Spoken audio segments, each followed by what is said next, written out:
రాసిన పత్రిక 5వ అధ్యాయము 8వ వచనాన్ని మనం చదువుకొని మనం ముందుకు సాగుదాం. మీరు పూర్వమందు చీకటి అయి ఉంటిరి, ఆ, ఇప్పుడైతే ఆ, ప్రభువునందు వెలుగై ఉన్నారు. ఆమేన్. దేవునికి మహిమ కలుగునుగాక. ఇక్కడ ఈ లేఖన భాగాన్ని మనం చక్కగా మనం చూద్దాం.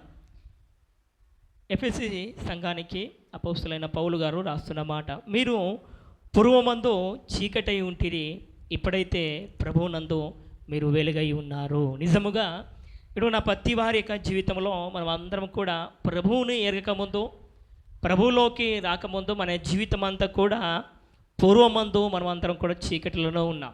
చీకటి అన్నకి అర్థము మనం గమనిస్తుంటే పాపములో ఉన్నాం, అంధకారములో ఉన్నాం, సత్యమును ఎరగకుండా అసత్యంలో మనం అందరం కూడా ఉన్నాం. ఇక్కడ గమనిస్తుంటే పూర్వమందు మీరు అందరూ కూడా చీకటిలో ఉంటిరి, ఇప్పుడైతే ప్రభువునందు మీరు వెలుగై ఉన్నారు. దేవునికి మహిమ కలుగునుగాక.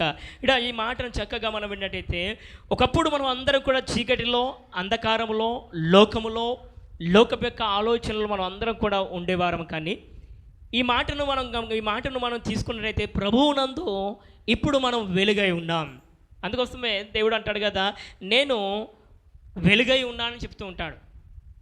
మీరు ఈ లోకానికి ఉప్పై ఉన్నారని ఒక మాటను కూడా మనం చెప్తూ ఉంటాడు దేవుడు. ఈరోజు ఈ మాటను చక్కగా మనం విందాము. నాతో పాటు అపోస్తలుడైన ఇక పౌలు యొక్క జీవితాన్ని, అపోస్తలుడైన పౌలు తను మారు మనసు పొందకముందు, రక్షణ పొందకముందు తన జీవితము ఎలా ఉందో ఒకసారి చూద్దాం. నాతో పాటు అపోస్తల కార్యములు 22వ అధ్యాయము 20వ వచనం, 22వ అధ్యాయము 20వ వచనం, అదేవిధంగా 9వ అధ్యాయం 1వ వచనం, అదేవిధంగా 9వ అధ్యాయం 14 వచనాల్లో ఈ మాటలు మనం చూస్తూ ఉంటాం. మరియు నీ సాక్షి అయిన స్టెఫను రక్తము చిందింపబడినప్పుడు నేను కూడా దగ్గర నిలిచి అందుకు సమ్మతించి అతనిని చంపిన వారి వస్త్రములకు కావలి ఉంటిని అని చెప్పి తిని. చాలు. అదేవిధంగా 9వ అధ్యాయం 1వ వచనం, 9 1వ వచనం, అపోస్తల కార్యం. సౌలు ఇంకను ప్రభు యొక్క శిష్యులను ప్రభు యొక్క శిష్యులను బెదిరించుటకును హత్య చేయుటను తనకు ప్రాణధారమైనట్టు ప్రధాన యాజకుని యొద్దకు వెళ్ళి ఈ మార్గమందున్న పురుషులనైనను స్త్రీలనైనను కనుగొనిన ఎడల వారిని బంధించి యెరూషలేమునకు తీసుకొని వచ్చుటకు. చాలు. ఇక్కడ గమనించండి, సౌలు యొక్క జీవితాన్ని, సౌలు పౌలుగా మార్చబడకముందు,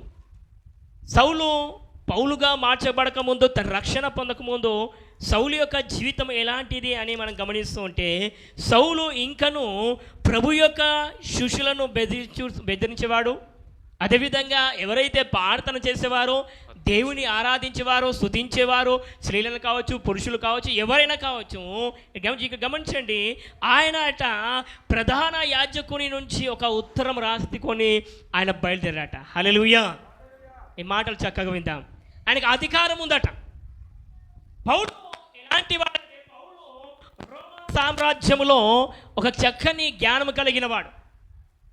సౌలు తన యొక్క జీవితాన్ని గమనిస్తుంటే, సౌలు రోమా సామ్రాజ్యంలో ఒక చక్కని పరిపాలన చేసేవాడు, చక్కని యుద్ధాన్ని జరిగించేవాడు. ఇక్కడ గమనిస్తూ ఉంటే సౌలు యొక్క జీవితాన్ని, సౌలు పౌలుగా మారక ముందు తన జీవితం ఎలా ఉందంటే, ప్రభు యొక్క శిష్యులను బెదిరించేవాడు. ఎక్కడైతే గుంపుగా ఆరాధన జరిగేదో ఆ దినాలలో ఇంటింట ఆ దినాలు రాయబడి ఉంది, కొంతమంది కూడుకొని దేవుని ఆరాధించేవారు కావచ్చు. ప్రశాంత్ ఇంటికాడ కొంతమంది, కీర్తనకాయ మళ్ళకుంటే నరసవాళ్ళ ఇంటికాడ కొంతమంది, ప్రదీప్ వాళ్ళ ఇంటికాడ కొంతమంది, అనప్సార్ ఇంటికాడ కొంతమంది, ఈ రీతిగా ఆ దినాలలో అక్కడక్కడ గుంపులుగా కూడి దేవుని ఆరాధించేవారు. ఈరోజు మనం ఎక్కడ ఉన్నా కానీ మనం అందరం కలిసి దేవుని మందిరంలో ఆరాధిస్తున్నాం. ఆ దినాలలో అలా లేదు. ఆ దినాలలో ఏం చేసేవారంటే గుంపులుగా వారి సమయాన్ని కొలది వారు వచ్చి దేవుని ఆరాధించేవారు. అయితే ఆ యొక్క సౌలు ఏం చేసేవాడంటే, ఎక్కడైతే గుంపులుగా ప్రజలు దేవుని ఆరాధించేవారో, దేవుని స్తుతించేవారు, దేవుణ్ణి ప్రార్థించేవారు, వారి మధ్యన వెళ్ళి వాడు ఇక్కడ గమనిస్తుంటే అతడు అంటే అతన్ని చంపేవాడు, ప్రజలను బెదిరించేవాడు, ప్రజలను ఏం చేసేవాడు, కొట్టేవాడు. ఇవన్నీ కూడా గమనిస్తూ ఉంటే సౌలు యొక్క జీవితము ఎలాంటిదంటే ప్రభువుకు వ్యతిరేకంగా జీవించే వ్యక్తి. అతను చూడండి, ఇక్కడ 9వ అధ్యాయం 14 వచ్చిన చూడండి సరే, 9వ అధ్యాయం 14 వచ్చిన ఇక్కడను నీ నామమును బట్టి ఆ, ప్రార్థన చేయు వారందరినీ ఆ, బంధించుటకు అతడు ప్రధాన యాజకుల వలన ఆ. అధికారము పొంది ఉన్నాడని ఉత్తరమిచ్చెను. ఏమాట ఇక్కడట ఈయనైతేట నీ నామమును బట్టి ఎవరైతే ప్రార్థన చేస్తారో వారందరినీ బంధించుటకు ఆయన తన ప్రధాన యాజకుని వలన అధికారం వలన ఏమాట అధికారం ఆయన పొందినవాడు. దేవునికి మహిమ కలుగునుగాక. ఎలాంటి అధికారం ఉంది అని గమనిస్తుంటే సజీవుడైన దేవుని ఆరాధించే వారి మధ్య దగ్గర వెళ్ళి అంటే అక్కడ ఉన్న ప్రధాన యాజకుడి నుంచి ఒక అధికారము పొందినవాడు. ఏం అధికారం అట? వారిని కొట్టే అధికారం ఆయన పొందుకున్నాడు, వారిని బెదిరించే అధికారం పొందుకున్నాడు. దేని ద్వారా? లెటర్ రాసుకున్నాడు. ఏంటంటే నాకు అధికారం ఉంది, నేను చంపేయడానికి నాకు అధికారము ఉందని ఒక లెటర్ కూడా రాసుకున్నాడు ఆయన. చూడండి, అలాంటి వ్యక్తి దేవుడు తనను పట్టుకున్నాడు. ఈరోజు ఈ మధ్యాహ్న కాలం వింటున్న మన అందరి జీవితంలో కూడా సౌలును దేవుడు ఎన్నుకున్నాడు, సౌలును దేవుడు పట్టుకున్నాడు, సౌలును దేవుడు మారు మనసును దేవుడు ఇచ్చాడు. ఈరోజు ఇక్కడ ఉంటున్న మన అందరి జీవితంలో కూడా ఒకప్పుడు మనం ప్రభువును నమ్మకం ముందు మన ఆలోచనలు, మన ఉద్దేశము, మన తలంపులు, మన క్రియలన్నీ కూడా వేరే. కొన్నిసార్లు కోపం వచ్చేది, కొన్నిసార్లు అహంకారం వచ్చేది, కొన్నిసార్లు మనం కొట్టేవారం, కొన్నిసార్లు తిట్టేవారం, కొన్నిసార్లు బూతులు మాట్లాడారు. కానీ ప్రభువును నమ్ముకున్న తర్వాత అవి అన్నీ ఏమైపోయినాయి? మన నుంచి దూరం అవుతూ వెళ్ళిపోయాయి. ఈరోజు కూడా ఈ మాటను వింటున్న మనం అందరం కూడా సౌలు కూడా అలాంటి వ్యక్తే. సౌలు క్రైస్తవులకు వ్యతిరేకంగా జీవించే వ్యక్తి, సౌలు శిష్యులను బెదిరించే వ్యక్తి, సౌలు స్త్రీలను ఎవరైతే ఆరాధన చేసేవారో వారి దగ్గరికి వెళ్ళి అతనిని అక్కడ ఇచ్చినట్టే గద్దింపు ఏమిస్తారంటే అక్కడ ఉన్న వారిని అందరూ కూడా అల్లరి చేసే వ్యక్తి. ఈరోజు కూడా అవి అన్నీ కూడా జరుగుతున్నాయి. ఈరోజు కూడా గడిచిన వారంలో కూడా అనేక మహారాష్ట్ర ప్రాంతంలో కావచ్చు, ఆయా ప్రాంతాలలో కావచ్చు, ఈ మధ్య కూడా చాలా మందిరాల్లో కూడా అనేకులు వెళ్ళి వ్యతిరేకం చేస్తున్నారు. నేను మొదటి చెప్తున్నాను, అలాంటి వ్యక్తిని దేవుడు మారుస్తాడు. హల్లెలూయా. ఎవరైతే అలా చేస్తారో వారినే మొదటిగా దేవుడు మారుస్తాడు. చూడండి, ఆయన దమస్కో ప్రాంతానికి బయలుదేరాడు. దమస్కో ప్రాంతానికి ఎప్పుడైతే ఆయన బయలుదేరిన తర్వాత ఒక వెలుగును ఆయన చూశాడు. ఎప్పుడైతే వెలుగును ఆయన చూడడం మొదలుపెట్టాడో ఆ కళ్ళని కూడా చీకటైపోయాయి, కళ్ళని కూడా చూడలేకపోయాడు. అప్పుడు అంటున్నారు, సౌలా సౌలా అన్నాడు. ఒక స్వరమును ఆయన విన్నాడు. నల్లేలా నువ్వు హింసిస్తున్న ఒక స్వరమును ఆయన విన్నాడు. ఆయన అన్నమాట, అయ్యా నువ్వు ఎవరు అనగా ఏంటంటే నన్ను హింసిస్తున్నావు కదా, ఆయననే నేను. హల్లెలూయా. ప్రభు అయిన యేసుక్రీస్తును నేనే. నా ప్రజలను హింసిస్తున్నావు, నా ప్రజలను బాధ పెడుతున్నావు, వారి దేవుడను నేనే. హల్లెలూయా. ఈరోజు ఈ మాటను వినండి. ఈ దర్శనాన్ని తను ఎప్పుడైతే పొందుకున్నాడో ఆ వెలుగును ఆయన చూడలేకపోయారో ఆ రోజు మొదలుకొని తన జీవితంలో ఆయన ఒక గొప్ప పశ్చాత్తాపం పడ్డాడు. తనక కంటి నుంచి పొరలుగా అవి అన్నీ కూడా కారడం మొదలుపెట్టాయి. తన దేవుని యొక్క దాసుని దగ్గరికి వెళ్ళాడు, మారు మనసు పొందుకున్నాడు, పశ్చాత్తాపం పొందుకున్నాడు, ప్రభువును నమ్ముకున్నాడు. హల్లెలూయా. ఎఫెసీయులకు రాసిన పత్రిక 4:1.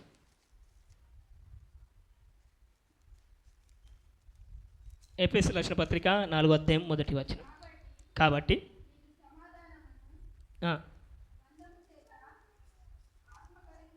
ఏ చదువు? ఎఫెసీ 4:1 అదేనా?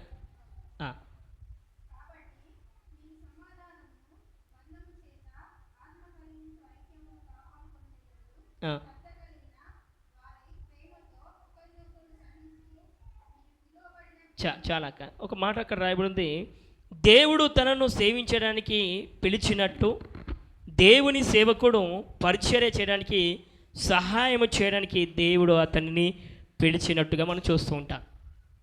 ఈ మాటను మనం చక్కగా గమనిస్తుంటే దేవుడు తనని పిలుచుకున్నాడు. దేవుడు మొదటిగా మనం గమనిస్తుంటే అపోస్తులైన పౌలుగా మార్చడానికి కారణం ఉద్దేశం ఏంటంటే దేవుని యొక్క ఉద్దేశము, దేవుని యొక్క సంకల్పము అతని పైన ఉంది. ఈరోజు ఇక్కడ ఉన్న వారు మన అందరి జీవితంలో కూడా ఆయన ఉద్దేశము, ఆయన ప్రణాళిక, ఆయన ఆలోచన మనకంటే ముందుగా ఆయన ఆలోచన మన పైన ఉంది.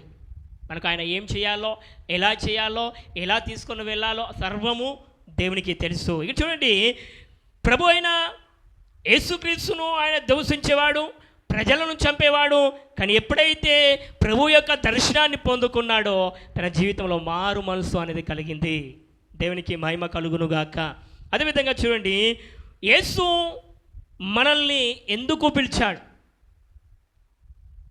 ప్రభు అయిన యేసుక్రీస్తు వారు మనకు ఎందుకు ఆయన పిలిచాడు అని ఎప్పుడైనా ఆలోచన చేశారా?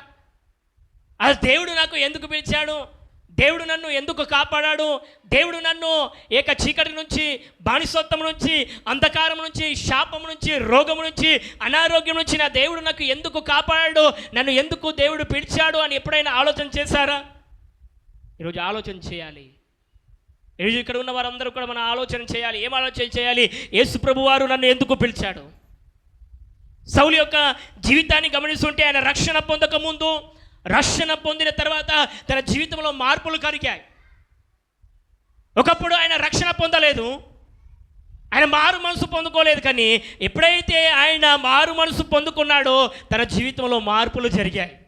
ఏం మార్పులు జరిగాయని గమనిస్తుంటే ఆయన ఈసేవాడంటే క్రైస్తవులను బెదిరించేవాడు, చంపేవాడు, అల్లరి చేసేవాడు. కానీ ఎప్పుడైతే ఆయన మారు మనసు పొందుకున్నాడో, రక్షణను పొందుకున్నాడో, ఆయన ఈసినట ఆ ప్రజల మధ్యనే ఎవరికైతే ఆయన అల్లరి చేశాడో, ఎవరినైతే ఆయన బెదిరించాడో, ఎవరినైతే ఆయన కొట్టాడో వారి దగ్గరనే వెళ్ళినట దేవుని యొక్క సువార్తను ప్రకటిస్తున్నా. గట్టిగా చెప్పలు కొడుతూ దేవుని యొక్క నామాన్ని కనపడదాం. బిగ్గరగా చెప్పలు కొడుతూ దేవుని యొక్క నామాన్ని కనపడదాం. చూడండి, ఈరోజు ఈ మాటను మనం అందరికీ కూడా వినగలగాలి.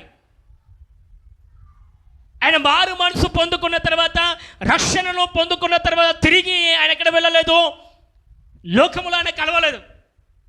ఆయనకు అధికారం ఉంది, ఆయన జ్ఞానం ఉంది, ఆయనకు తెలివి ఉంది, ఆయన యుద్ధం చేసేవాడు, ఆయన అధికారం పొందిన గలవాడు, ఆయన ప్రధాన యాజకుని చేత ఉత్తరాన్ని పొందుకున్నవాడు.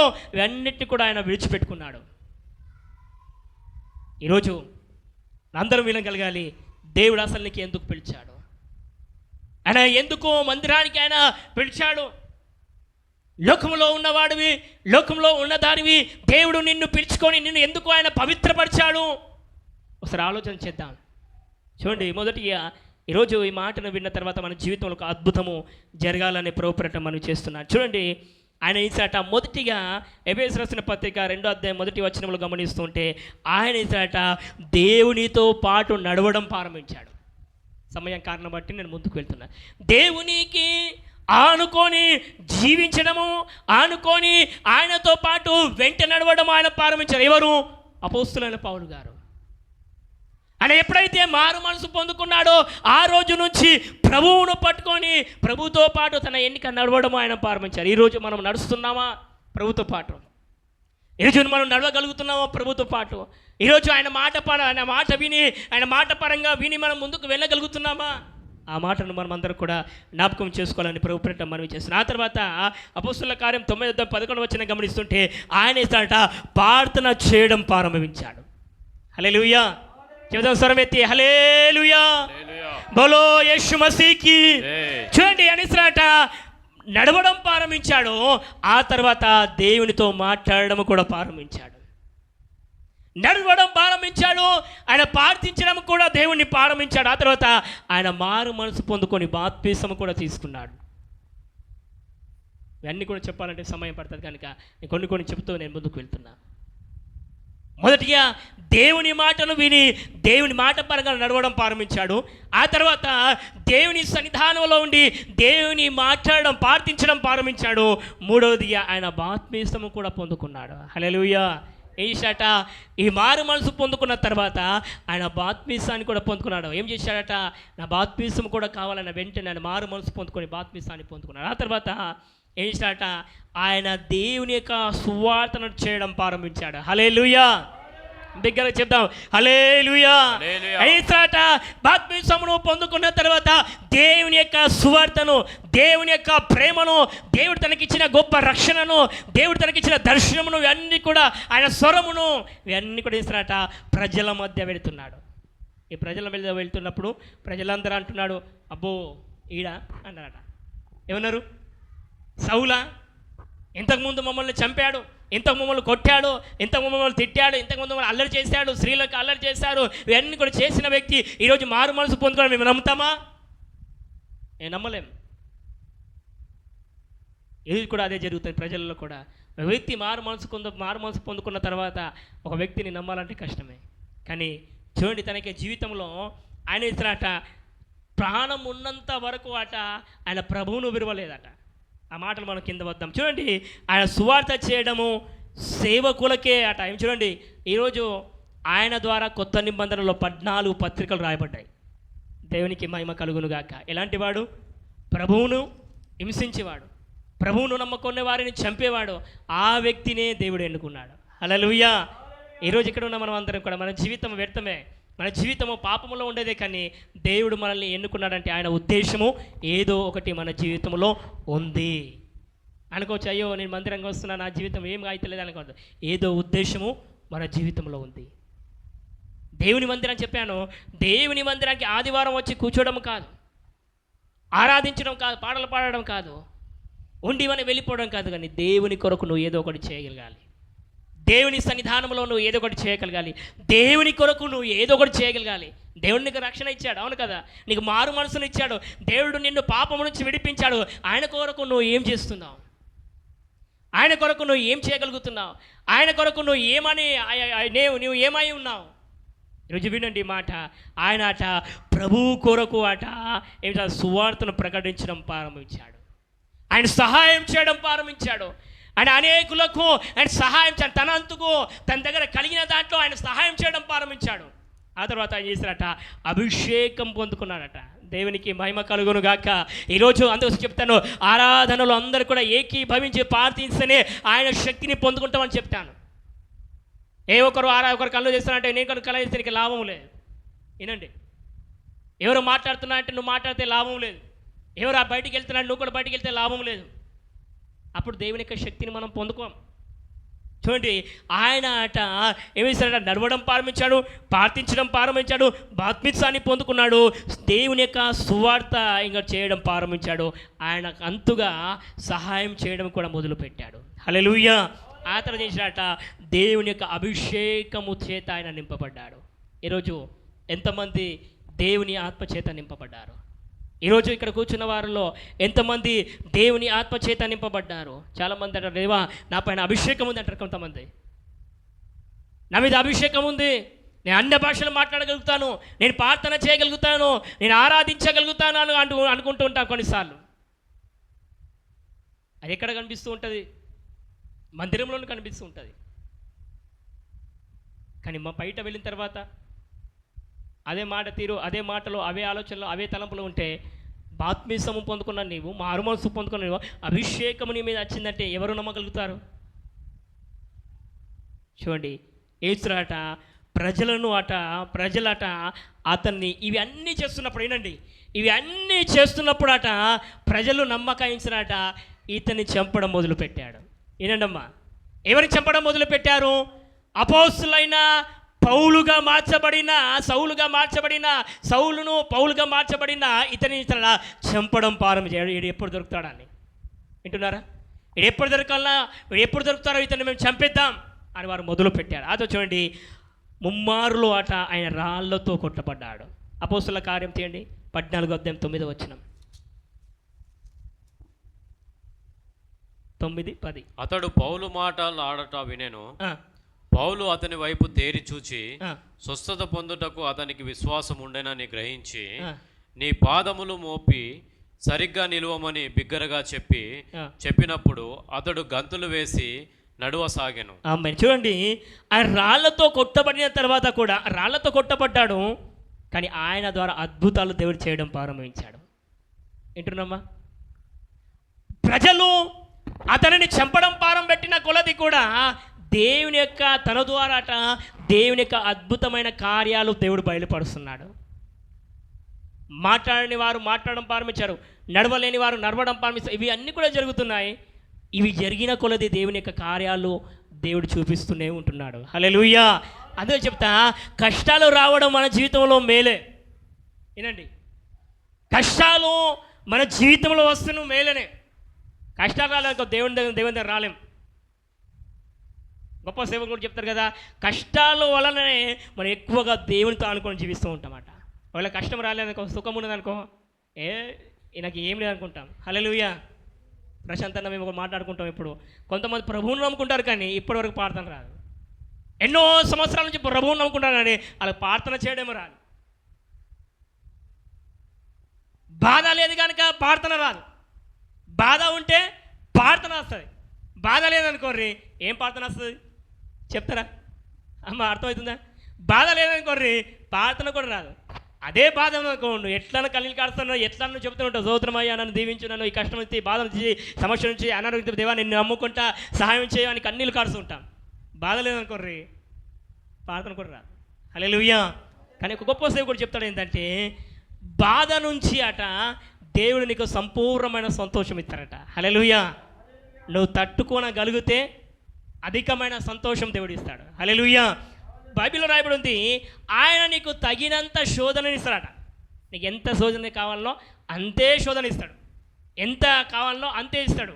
దేవునికి తెలుసు. ఇప్పుడు నా గురించి దేవునికి తెలుసు, మీ గురించి దేవునికి తెలుసు, నా విశ్వాసం దేవునికి తెలుసు, మీ విశ్వాసం కూడా దేవునికి తెలుసు. నువ్వు ఎంతట్లోనూ ఉంటావో దేవునికి తెలుసు. హల్లెలూయా.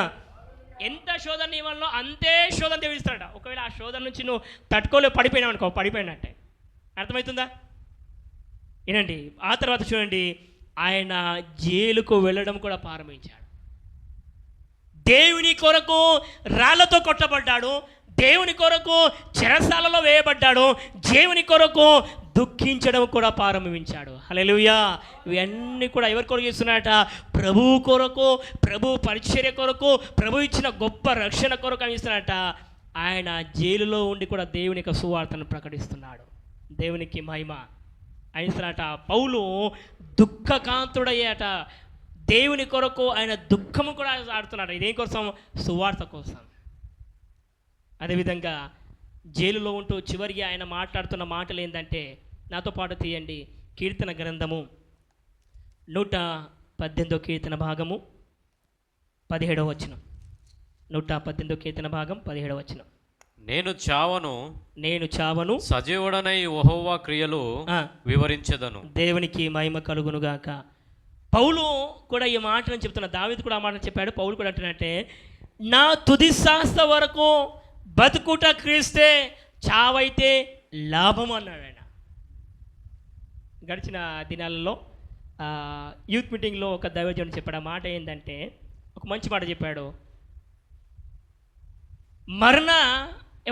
మరణించడము సాధ్యమే కానీ జీవించడం అసాధ్యమని చెప్పాడు.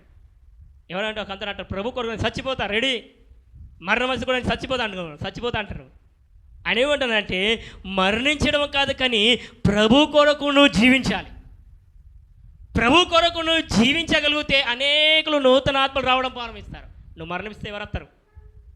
అమ్మ ఇంటురా, నువ్వు మరణిస్తే ఎవరు రావాలి? మరి మరణం ఎప్పుడు రావాలో అప్పుడు వస్తుంది. ఆ మరణాన్ని బట్టి మనం వెళ్ళిపోతాం. చాలాసార్లు అంటే నాకు మరణం రాని. హల్లెలూయా. మరణము కాదు కానీ ప్రభు కొరకు జీవించడం మనం. దావీదు కూడా అంటున్నాడంటే, తన జీవితంలో సౌలు అంటే అపోస్తలుడైన పౌలు సౌలు కాదు, పాత నిబంధనలు కూడా సౌలు ఉన్నాడు. మళ్ళీ సౌలు అంటే మళ్ళీ కన్ఫ్యూజ్ అయ్యాడు. పాత నిబంధనలు కూడా సౌలు ఉన్నాడు. సౌలు ఏమంటున్నాడు? సౌలు దావీదును ఎన్నోసార్లు చంపాలని ఆయన ప్రయత్నం చేశాడు, ఎన్నోసార్లు తన దగ్గరికి వెళ్ళడం ప్రారంభించాడు. కానీ ఆయనను దేవుడే తప్పించాడు. అందుకోసం ఆయన అంటే, నేను చావను అంటున్నాడు. నా సజీవుడైన దేవాది దేవుడు నన్ను కాపాడుతున్నాడు. నేను దేవుని కొరకు నేను జీవిస్తా, దేవుని కొరకు నేను బతుకుతానని అని చెప్తున్నాను. ఆ తర్వాత ఆయన అపోస్తులైన పౌలు 4 ప్రయాణాలు చేశాడు. ఎన్ని ప్రయాణాలు? వినండి అమ్మా. ఆయన తన ప్రభువును నమ్ముకున్న తర్వాత 4 ప్రాంతాలు, 4 ఆయా ప్రాంతాలను తిరిగి సువార్తను ప్రకటించడం ఆయన మొదలుపెట్టాడు. ఈరోజు దేవుని కొరకు నువ్వు ఏం చేయాలనుకుంటున్నావు? దేవుని కొరకు నువ్వు ఏమై ఉన్నావు అని ఒక మాటను చూద్దాం. చాలాసార్లు అంటాం ఈ మాటను, వినండి. చాలాసార్లు అంటాం ఏంటంటే, దేవుని మందిరానికి నాకు వెళ్ళడానికి ఒక బైక్ కావాలనుకుంటాం కొన్నిసార్లు. వింటుర్రా? దేవుని మందిరానికి వెళ్ళడానికి నేను దూరంగా ఉన్నానయ్యా, దేవా నాకు బైక్ ఇస్తే నేను వెంటనే సమయానికి వెళ్తా. అయ్యా నాకు చాలా దూరం నుంచి ఉంది, నా కారు ఉంటే మా ఫ్యామిలీ అంతా కలిసి దేవుని మందిరానికి సమయంకి వెళ్తామయ్యా. కొంతమంది అంటారు ఏంటంటే, దేవుని మందిరం దగ్గర నేను ఉంటే ఎప్పుడు కూడా దేవుని మందిరంలో వెళ్ళి ప్రార్థన చేస్తా. వింటుర్రమ్మా? ఆ తర్వాత దేవుని యొక్క ఇంకొంతమంది అంటారు, దేవా నాకు జాబ్ ఇస్తే నాకు మంచి ఉద్యోగం ఇస్తే, నాకు మంచి పని ఇస్తే, మంచి వ్యాపారం ఇస్తే, దేవా ఆ వ్యాపారం నుంచి నీకు కొద్దిగా ఇస్తా. ఒకవేళ జాబ్ ఇచ్చినాక బాబా ఆ జాబ్ నుంచి నాయన కొంత సహాయం, డబ్బు సహాయం ప్రభా మందిరంలో ఇస్తా. కొంతమంది అంటారు ఏంటంటే, దేవా నన్ను ఆశీర్వదిస్తే, నన్ను నువ్వు దీవిస్తే ప్రభా, దేవా నాకు వచ్చిన సంపాదన నుంచి నాయన దేవా ఆ మందిరంలో నేను ఏదో ఒకటి వస్తువులు ఇస్తా అంటాం. అర్థమైందా? 4 చెప్పారు. అర్థమవుతుందా? మొదటిగా దేవుని మందిరానికి, అయ్యా నీకు దూరంగా ఉన్నానయ్యా, నాకు వాహనం ఉంటే బాగుండు, కారు ఉంటే బాగుండు, బైక్ ఉంటే బాగుండు, సమయానికి మందిరానికి వెళ్తా. ఒకటి. రెండవదిగా అనుకుంటాం ఏంటంటే, దేవుని మందిరం దగ్గర ఉంటే సమయం దొరికినప్పుడు దేవుని మందిరంలో నేను ప్రార్థన చేస్తా అంటూ ఉంటాం. ఇంకొకటి ఉంటుంది ఏంటంటే, అయ్యా నాకు జాబ్ వస్తే, లేకుంటే మంచి వ్యాపారం నాకు కలిగితే నేను చేస్తా, ఆ వ్యాపారం నుంచి, ఆ జాబ్ నుంచి నాకు వచ్చిన ధనాన్ని దేవుని మందిరంలో పెడతా అంటాం. కొన్నిసార్లు అనుకుంటామైతే, దేవా నాకు ఆశీర్వాదం నువ్వు ఇస్తే ప్రభా, ఆశీర్వాదం నుంచి ప్రభా నాకు వచ్చిన సిరి సంపద నుంచి ప్రభా కొన్ని నాయన దేవుని మందిరంలో ఏవైతే కావాలో వస్తువులు నేను కొనిస్తా అంటుంటా. జరగని పని అంటాం అంతే, అని చేయలేం. దేవుడు మీతోనే మాట్లాడుతున్నమాట అంటూ ఉంటాం, కానీ ఇవి మనం చేయలేం.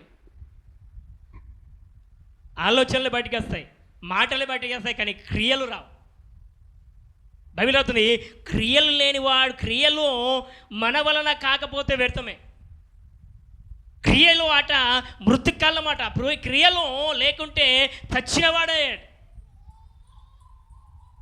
మాట్లాడుతూ ఉంటాం, నాలుగు భయపడుతుంట సెంట పేస్తే నువ్వు నాలుగు లబలబలా లాడించినట్టు కొన్నిసార్లు తెలుసు. అడ్వర్టైజ్మెంట్ సెంట వేస్తే ఏంటి, నాలుగు లబలబలా ఆడించినని ఉంటుంది. అది మాట్లాడుతూనే ఉంటుంది. ఈరోజు మాట్లాడేది కాదు, కానీ నీ క్రియలలో దేవునికి మహిమపరిచే వ్యక్తిగా నువ్వు కనబడాలి. గట్టిగా చెప్పులు కొడుతూ దేవుని యొక్క నామాన్ని కనపడదాం.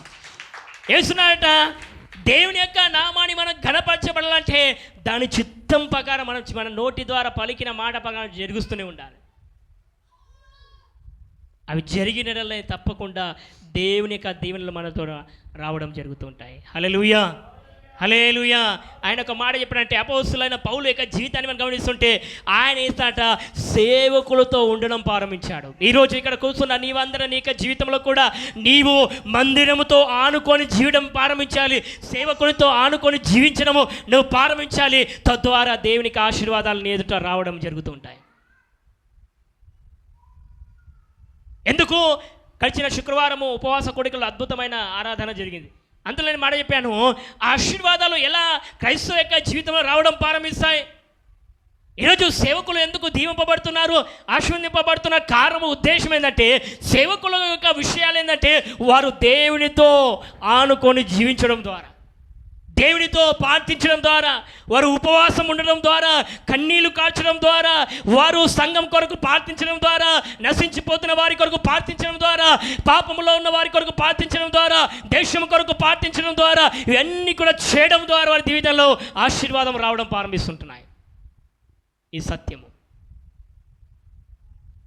నేను ఒక మాటను మీకు చెప్తున్నా, సంఘం కొరకు ప్రతిరోజు కూడా నేను, మా అమ్మగారు, భాషరమ్మ గారు ప్రతిరోజు కూడా మీ కొరకు మేము ప్రతి ఒక్క కుటుంబం కొరకు, ప్రతి ఒక్క సండే స్కూల్ పిల్లల కొరకు, యవనస్తుల కొరకు, వృద్ధుల కొరకు, పిల్లల కొరకు, స్త్రీల కొరకు, పురుషుల కొరకు, ప్రతి ఒక్కరి కొరకు నిత్యము ఈ సంఘం కొరకు మేము ప్రార్థిస్తున్నాం, కన్నీళ్లు కారుస్తున్నాం. అయా నా సంఘము దింపబడని, అయా మా సంఘ బిడ్డలు దింపబడని, మా పిల్లలు ఆశీర్వాదం పొందుకొని, అయా మా పిల్లలు నాయన ఉన్నతమైన స్థితిలో రాని, మా పిల్లలు నాయన ఏదైతే పని చేస్తున్నా ఆ పనిలో ఆశీర్వాదం రాని ప్రతిరోజు మేము ప్రార్థిస్తున్నాం. తద్వారానే దేవునికి ఆశీర్వాదాలు రావడం జరుగుతున్నాయి. ఈరోజు దేవుడు నీకు ఇస్తున్న బాధ్యత, ప్రార్థించే బాధ్యత నువ్వు ప్రారంభించాలి. కన్నీళ్లు కారడం నువ్వు ప్రారంభించాలి.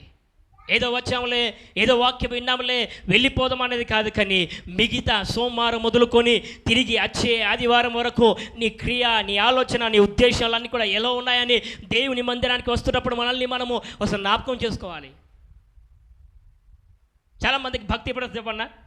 చాలామంది భక్తి మందిరంలోకి వచ్చినప్పుడే భక్తి వస్తుంది, మందిరంలో కూర్చున్నప్పుడే భక్తి వస్తుంది, ఎప్పుడైనా మీటింగ్లు పైనప్పుడే భక్తి వస్తుంది, అబ్బో మీటింగ్ వెళ్దాం అని భక్తి వస్తుంది.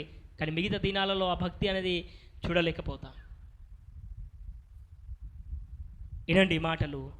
ఓ వ్యక్తి ఆశీర్వాదం పొందుకున్న తర్వాత దేవునితో, సంఘంతో, సంఘ ఇక కాపరితో సహవాసం కలిగి ఉన్న తర్వాత ఆశీర్వాదం వచ్చిన తర్వాత ఆ ఆశీర్వాదం నుంచి ఆశీర్వాదం పొందుకున్న తర్వాత ఆ వ్యక్తి ఏం చేయాలట? దేవుని మందిరంలో సహాయం చేస్తూ ముందుకు వెళ్ళాలి. హల్లెలూయా, హల్లెలూయా. దేవుడు కోరుకున్నది అదే. నువ్వు ఆశీర్వాదంగా మార్చబడాలి. నువ్వు ఆశీర్వాదంగా, ఒకవేళ నీకు 1,00,000 రూపాయలు జీతం వచ్చింది అనుకోండి, ఎవరికి సంతోషం? సంఘముకు సంతోషం. హల్లెలూయా.